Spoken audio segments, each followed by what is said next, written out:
Illinois is physically and economically defined by its waters. Lake Michigan and large rivers bound and crisscross the state, providing drinking water, irrigation, abundant fisheries, aquatic and riparian habitat, commercial transportation, recreation, and natural beauty to the people of Illinois, people who rely on the water resources of Illinois to live, work, and play. This presentation will highlight how the Illinois State Water Plan Task Force is moving forward to update the Illinois State Water Plan in collaboration with interested stakeholders and engaged citizens statewide. 13 key water topics have been provisionally selected as the principal focus of the updated plan and are explained further in this presentation. Through this public outreach effort, the State Water Plan Task Force seeks public confirmation and/or insights to the key water topics selected for the updated plan. Thank you for your participation in this effort.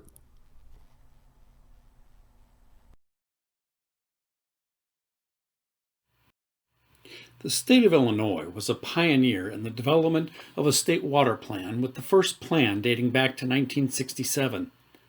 Since that time, many other states in the Union have similarly developed state water plans of their own.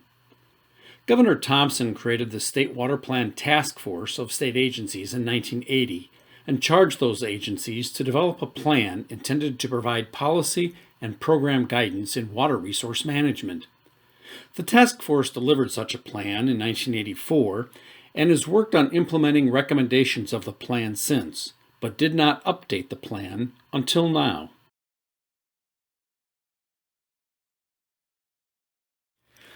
Like most plans, the State Water Plan has a mission and goals for addressing the water issues facing the state.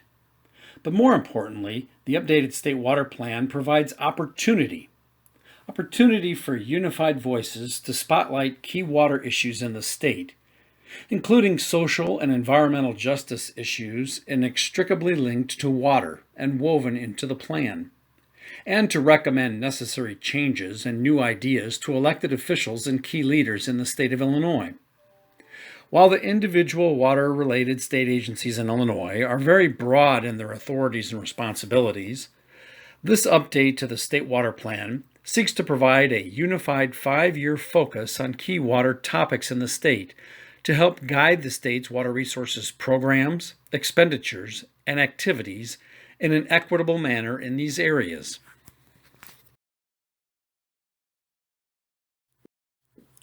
Like previous plans, the updated State Water Plan will be compiled into a written report and provided to the governor and elected officials in Illinois for consideration.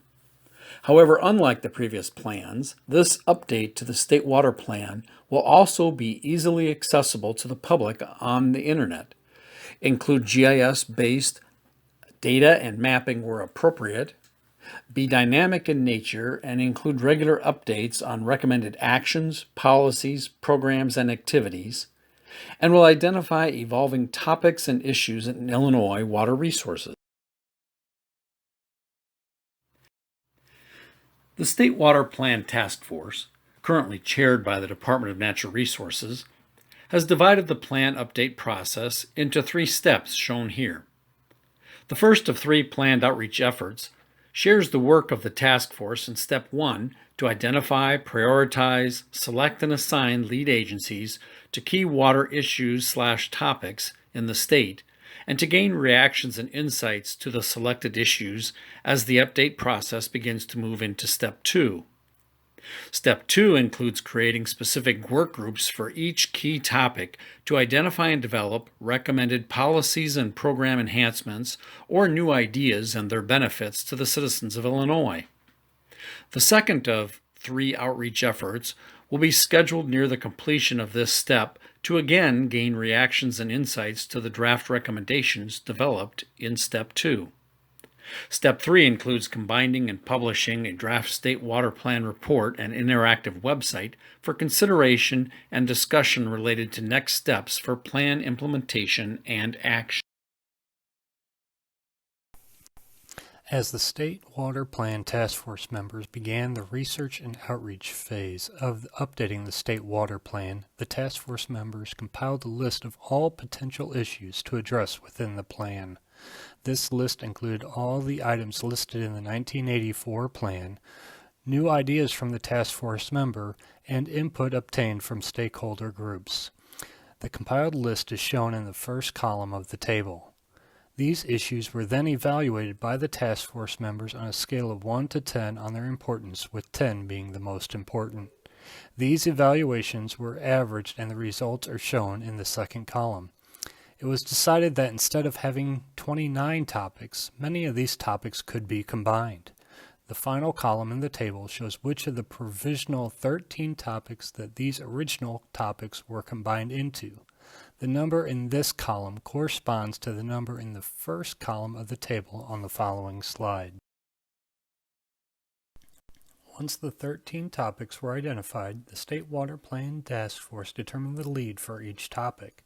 This agency would designate an individual responsible for developing this topic, including establishing a committee, researching previous efforts, identifying issues, developing recommendations, and developing the text for the report. While all work may not be completed by this individual, they are the point of contact for this topic, and they will ensure all tasks are completed for it. In addition to lead agencies, supporting our agencies were also determined. Supporting agencies are interested in the topic and likely serve on the topic committee. Anyone serving on the committee can undertake tasks for this topic. Once leads were established, they were directed to move forward. At this point in the process, these committees have identified the preliminary topics issues to address in the report. From now until January 15th, we will be accepting public comments on these 13 topics and their identified issues. Then attention will be directed to developing recommendations, followed by another public outreach effort to share that information in May, followed by a public comment period ending in June. A final public outreach will be held in November, sharing the draft report with the anticipated publishing date of the end of the calendar year. Due to several uncertainties, including but not limited to comments requiring major changes and impacts due to the pandemic, these dates are subject to change. Please visit the State Water Plan Task Force website for the most up-to-date schedules and information. The second portion of our presentation will be the lead agencies providing an overview of their topic and listing the identified issues.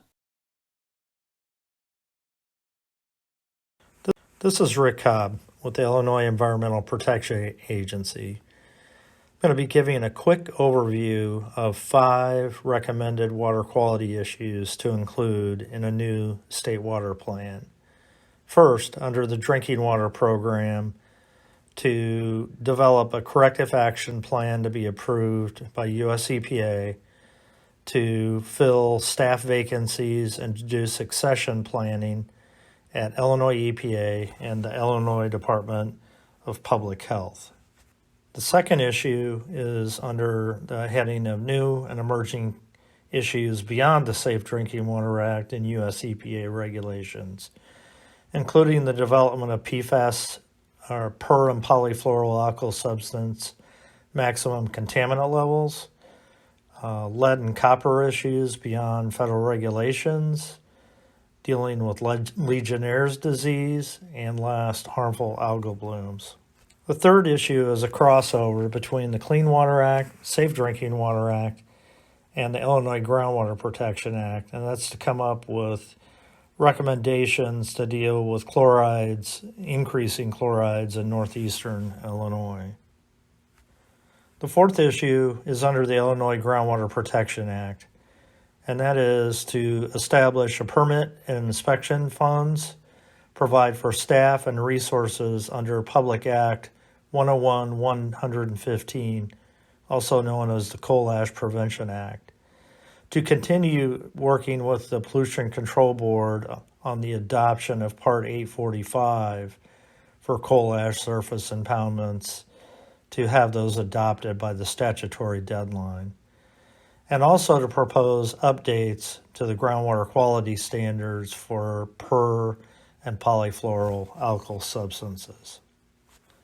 The fifth topic is under the Clean Water Act, which is the hypoxic zone in the Gulf of Mexico and Illinois' contribution and agreement with municipal dischargers and environmental groups to reduce phosphorus, including the Illinois Nutrient Loss Reduction Strategy, the goal of reducing phosphorus by 0.5 milligrams by 2015, 2030, and 2035, depending on the type of treatment.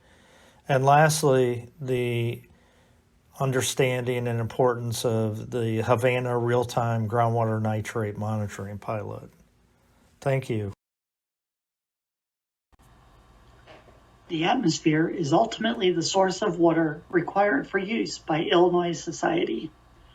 Climate changes are impacting both the demand for and sources of that water. Studies of climate changes during the past century indicate that rainfall in the state has become more extreme and that the locations and timing of rain events are shifting. Further research is needed to better help Illinois prepare for the impacts of climate change on future water resources. We have identified a number of climate-related issues that require focused research. These include determining trends in the frequency and intensity of rapidly developing flash droughts, particularly during the warm season, changes in the monthly cycle of precipitation in the state, and how agricultural practices and growing urban areas influence where extreme precipitation occurs.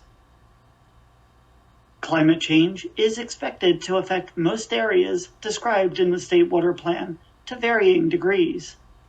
Of particular note are the need for additional research on best mitigation practices to minimize the negative impacts of climate change on such issues as Illinois agriculture, extreme flooding events in urban and suburban areas, and disruptions in critical systems, such as power and transportation, needed for maintaining Illinois water resources.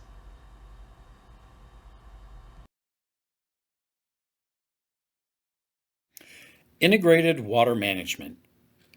Management of the state's water resources is currently provided by several state agencies. However, water resource issues are inextricably linked and often require communication, coordination, and collaboration among agencies, impacted citizens, and engaged stakeholders to develop and implement meaningful solutions. Out of necessity, individual work groups such as the Silver Jackets Program, the River Coordinating Council, or the Illinois Marine Transportation System Task Force have formed to begin to fill this collaboration void. But they lack the ability to access common data, tools, plans, knowledge, and resources in a unified approach to better address water issues and needs across the state of Illinois. Integrated water management is state and interstate programs coordinating information, authorities, and program resources with each other and with local and/or federal programs for unified, equitable, and improved problem resolution.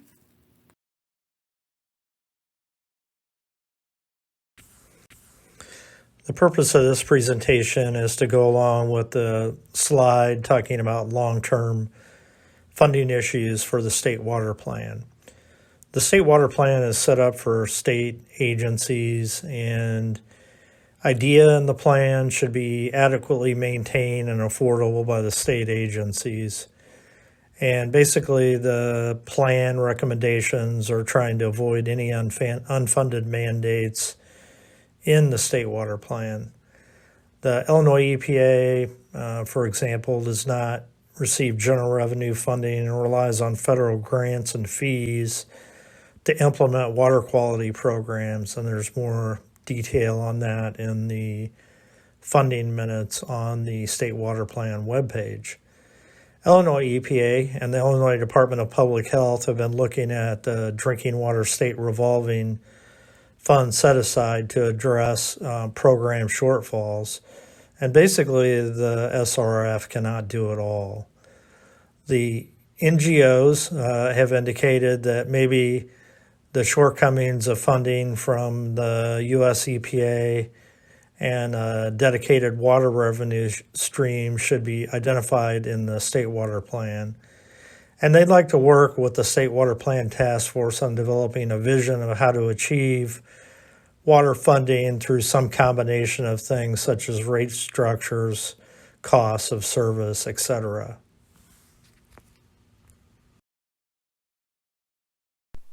Hello, I am Wes Couture, the lead for the water sustainability topic for the State Water Plan. Water sustainability is ensuring all water users have the adequate quantity for their needs. The committee has identified the following provisional issues that will be addressed in the plan. First, water use data and developing demand. This includes improved efficiency in collecting and sharing water use data obtained from the Illinois Water Inventory Program and developing consistent methods for future water demand throughout the entire state. The second is water supply. This includes identifying all available water supply sources, identifying those sources that are being utilized at unsustainable rates, how to utilize and promote excess supply, and identifying alternative sources available. The third is Regional Water Supply Planning Program. This includes evaluating the program, including how and which stakeholders are involved, determining economic benefits to water supply, identifying multiple discipline benefits, and environmental justice. The final issue is best management practices within water supply planning. This includes planning for droughts, conflicts, and future shortfalls. An example of the task is shown in the chart on the right. It shows county level demands in the blue versus supply in the gold. If demand exceeds supply, recommendations would need to be developed to address an unsustainable use of water. This can be done by increasing available supply or decreasing water demand through conservation or other measures. If supply exceeds demand, local stakeholders can develop recommendations to promote growth in their region. Thank you. Lake Michigan is a treasured Illinois resource. Over 8 million people in Illinois rely on this great lake for their daily water use, as do many businesses and manufacturing facilities in northeastern Illinois. In addition to its natural beauty, the lake supports large boating, fishing, and tourism economies. The Lake Michigan topic in the State Water Plan potentially includes issues such as equitable water allocation, water supply infrastructure, Lake Michigan diversions, water rates, water conservation and reuse, tourism, commercial navigation, shoreline erosion, coastal resiliency, public access, vessel discharges, and offshore wind energy. Flooding is Illinois' most prominent natural disaster. All 102 counties in Illinois have experienced flooding. The attached map indicates the costs attributed to flooding for each county. Issues for our group are related to identifying high flood risk areas and then mitigating those impacts. First, each flood hazard area needs to be identified and shared with all decision makers using current technology, updated data, and realistic projections. Many areas in our state utilize decades-old hydraulic and hydrology models. To add complexity, long-term climate records of precipitation show that Illinois has become wetter over the past several decades, so this new data needs to be used in our updated models. Real-time maps and tools are continuing to evolve, but need to be shared with the appropriate parties during a flood event. When identifying high flood risk areas, each community's vulnerability must be considered, since vulnerable populations may experience greater and longer-term impacts from flooding. Once high-risk areas have been identified, mitigation efforts must be completed to rectify damages and minimize future risk. Illinois experiences both riverine and urban flooding. For riverine flooding, historically, levees, elevated structures, and structural buyouts have been employed to minimize future flood impacts. Future mitigation efforts need to consider structural and non-structural or natural solutions. Mitigation efforts need to tie into watershed planning with adequate technical support and outreach efforts. Finally, existing stormwater infrastructure is outdated and undersized, creating flooding events and damage in densely populated and urban areas. Mitigation efforts for both riverine and urban flooding issues will require dedicated funding from various sources to support. Thank you. The State Water Plan's Task Force's vision for aquatic and riparian habitat in Illinois is to have waters with physical, biological, hydrological, and chemical components and processes which support diverse, self-sustaining plant and animal communities in our rivers, streams, lakes, and riparian areas. This requires adequate assessment and planning so that Illinois waters can sustain both human needs and the envisioned aquatic and riparian habitat conditions. In Illinois, approximately 42% of assessed stream miles and 52% of lakes do not support protection and propagation of native species. Biological assemblages indicate that between 30 and 56% of assessed streams are moderately impaired, and 3 to 4% are severely impaired, depending on which taxonomic group is assessed. Identified causes of degradation are both chemical and physical in nature and result from landscape alteration, point source discharges, channelization, and impoundments. Only 122 stream segments in Illinois meet the criteria for biologically significant. That's about 8% of those assessed. So if most of Illinois' waters fall short of the vision for aquatic and riparian habitat, how might conditions improve? The State Water Plan Task Force and consulting stakeholder groups have identified 3 problem areas and recommendations for alleviating those problems.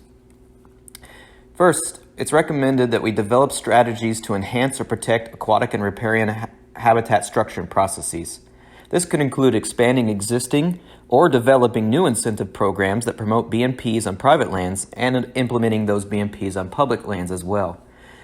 We could enhance lateral and longitudinal connectivity in aquatic systems, and identify important groundwater resources and implement protections for those resources. A second recommendation is to improve data coverage, resolution, and integration. This might include expanding discharge, water quality, and biological monitoring, and improve data integration among state agencies and stakeholder groups.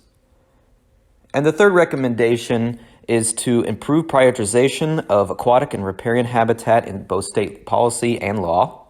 This might include identifying waters eligible for protection programs and expanding the use of existing protection programs, establishing ecologically based flow standards for protected waters, and establish or enhance environmental review processes to identify and minimize or mitigate impacts to aquatic and riparian habitat. These recommendations will help identify, protect, and assess Illinois aquatic riparian habitats and ultimately the aquatic biota within. Hello, my name is Steve Altman. I am the lead for the regulatory topic for the Illinois State Water Plan. We have identified 3 issues with regard to regulation of waters in Illinois. First is the protection of stream flows.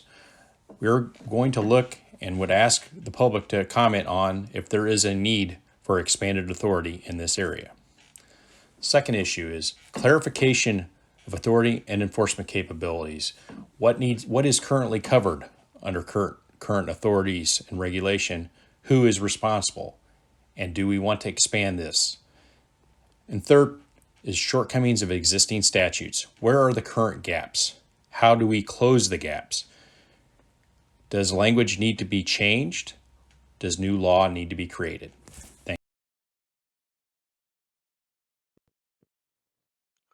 Welcome to the State of Illinois Water Plant Update Navigation section. You're listening to BJ Murray. I'm the Illinois Department of Transportation Section Chief of Marine Program Planning. There are 1,118 miles of commercially navigable waterways in Illinois providing access to the Gulf of Mexico. The state borders 60 miles of navigable Lake Michigan waters which help link the Atlantic Ocean to the Gulf of Mexico. In 2019, the Illinois Department of Transportation undertook an Illinois Marine Transportation System Plan and Economic Impact Analysis Study. The purpose of the study was to provide the state a comprehensive understanding of marine system from a commerce and transportation perspective. It will be completed in 2020, and the document will be on the Illinois Department of Transportation's website.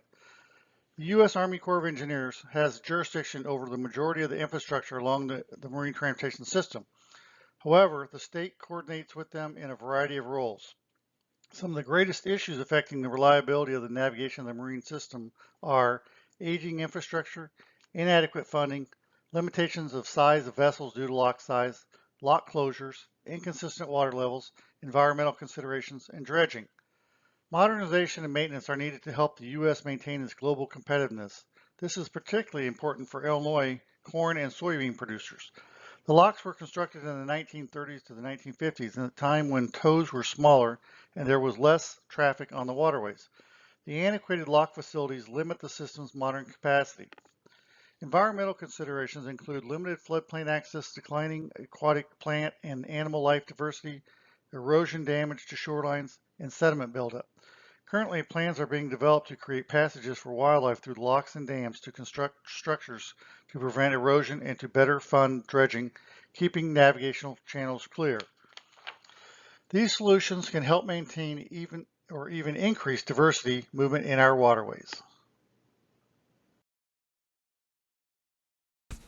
Hello, this is Brian Rinker from the Illinois Department of Agriculture, here to talk to you about erosion and sedimentation. How do we identify, combat, and curb the erosion and sedimentation within our lands and waters?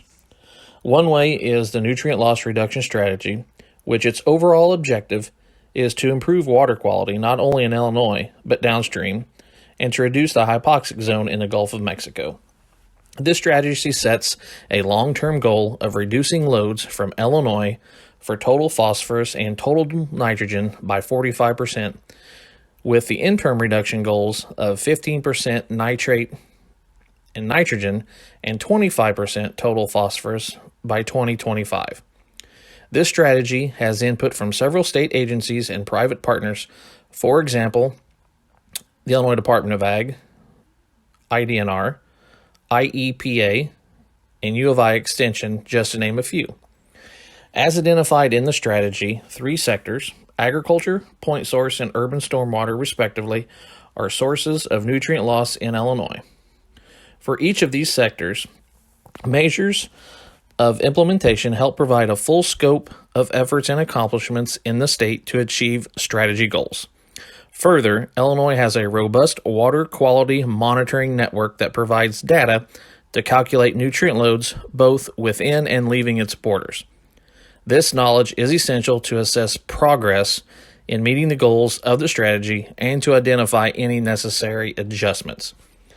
The agriculture sector report is based on the premise that resources that fund and support outreach efforts lead to implementation on the land, which results in water quality improvements, for example, reduction of edge of field erosion and in-stream sedimentation.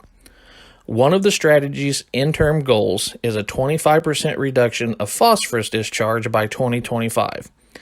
Annually, statewide total phosphorus loads from point sources have been reduced by 4.3 million pounds when comparing the 28 discharges with the 2011 baseline year levels. This represents a 24% reduction in phosphorus from point sources. Tracking the urban stormwater sector strategy implementation activities is now getting underway as part of the state's reporting efforts. Adaptive management involves learning and adapting to new research, monitoring, and policy information as it affects the decision-making process, including adaptive management as an integral component of this overall strategy. Hello. I'm Laura Kiefer, the lead of the Stream Data Management topic for the State Water Plan. Streamflow data plays a role in most of the critical issues identified by the State Water Plan Task Force. It is used by professionals and scientists who, for instance, need to know how high to build bridges over rivers, when commodity barges can navigate a river, whether surface water supplies for drinking manufacturing, and power generation are adequate? What is the water quality in the streams, and is it healthy for fish? And is used to monitor droughts and predict areas prone to flooding. The Stream Data Management Committee identified 3 main issues. As seen in the 2 maps, there are fewer continuous stream gauge monitoring stations in rural, smaller watersheds which, for example, can be used to better alert residences of flash floods. Stream flow in smaller watersheds react differently to extreme rainfall events than in larger rivers. Approximately 1/4 of the stations in the state monitor less than 50 square miles, and almost 2/3 of the stations monitor greater than 100 square miles. Second, of the nearly 183 active continuous monitoring stations in the state, approximately 1/4 have records less than 30 years, and only 10% have records greater than 100 years. Long data sets are needed to determine long-term trends, which inform resource managers and policymakers the adequacy of water quality and quantity, and make plans to sustain those resources. Finally, sustained funding to keep stream gauging stations in the needed locations and for longer periods is still an issue. What used to be supported almost exclusively by federal agencies decades ago now includes funds from state and local cooperators. This intergovernment cooperation to sustain the stream gauging network is strong, but the sustainability of so many budgets is problematic.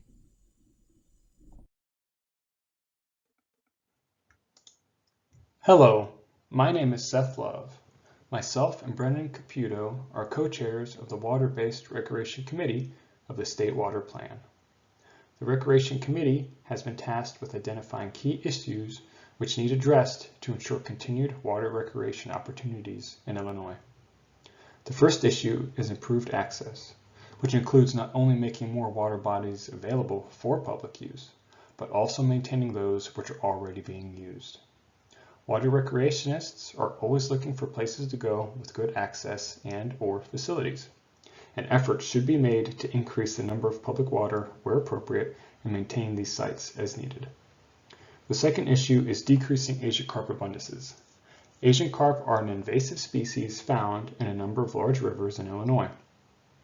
Water enthusiasts may avoid recreating on rivers with high Asian carp densities due to potential negative conflicts, such as Asian carp jumping out of the water and injuring boat passengers. Therefore, decreasing Asian carp abundance may increase recreational usage of these rivers.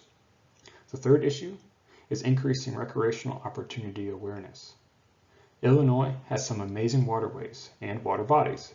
We believe that increasing public awareness of these water bodies could increase their utilization and make Illinois a destination for water recreationists. We would like your help to make the most of this opportunity. First, share this presentation with others that may have an interest in this undertaking. Make sure to complete the public survey and give us your feedback.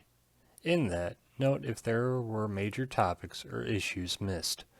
Know that this plan is not meant to be comprehensive, but a list of top priorities that will be reevaluated over time. List if you have an expertise and are willing to assist in the tasks undertaken by the committee.